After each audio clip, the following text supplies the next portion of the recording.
Hi, my name is Steven. I'm going to start making day-by-day videos uh, talking about sports news, and what it means to me.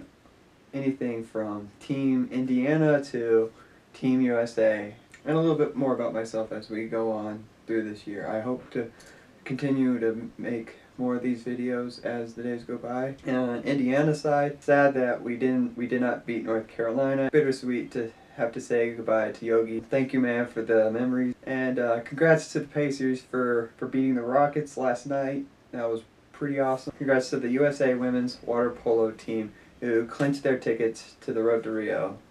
That's awesome. Right now I want to talk about some news that hits home a little to where I live. So back when Beijing held the Olympics, it cost them around $44 billion to host. Then later, in 2014, Sochi hosted the Olympics, and it cost them around $51 billion.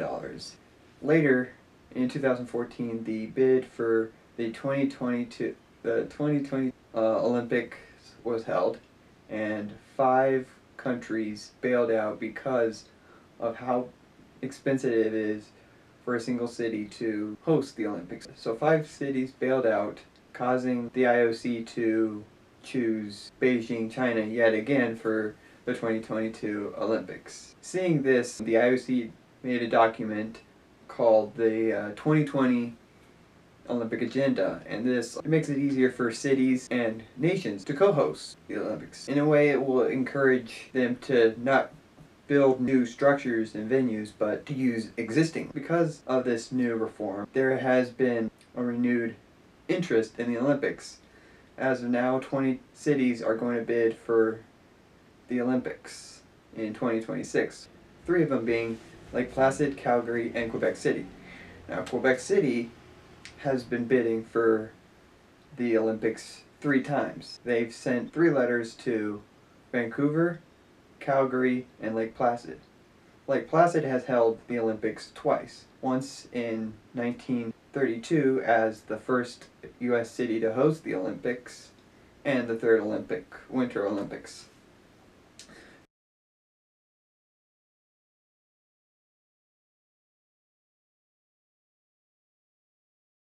And Calgary has held it in 1988. Vancouver has held it in 2010. Vancouver and Calgary are not interested in the prospects of co-hosting it with Quebec City. Since they have not held the Olympics, they do not have the venues, they do not have a high enough mountain to host a downhill competition. So they're asking these 3 cities to partner with them in hopes to use their venue. Like Lake Placid has a very great bobsled track that we use to host World Cups, bobsled skeleton World Cup, as well as the luge World Cups, and so does Calgary and Vancouver. The only nightmare that seems to be the big issue is it will be a 4-hour travel between Lake Placid and Quebec City, but it's going to be an even longer travel between Vancouver and Calgary because it's 6 hours. People who come to visit Lake Placid will ask, do you think Lake Placid will ever host another Olympics again? And we say, probably, most likely not, because it's so big and we're such a small venue. We host the Ironman every year, and by then we're busting at the seams every summer in July. And if we were to host the Olympics again, we would have to host it with Montreal. They would take the bulk of everything, and we would do bobsled and downhill skiing, stuff like that. To me, it makes more sense for Montreal, Lake Placid, and Quebec City to co-host the Olympics, and or maybe have Vancouver and Calgary co-host their own.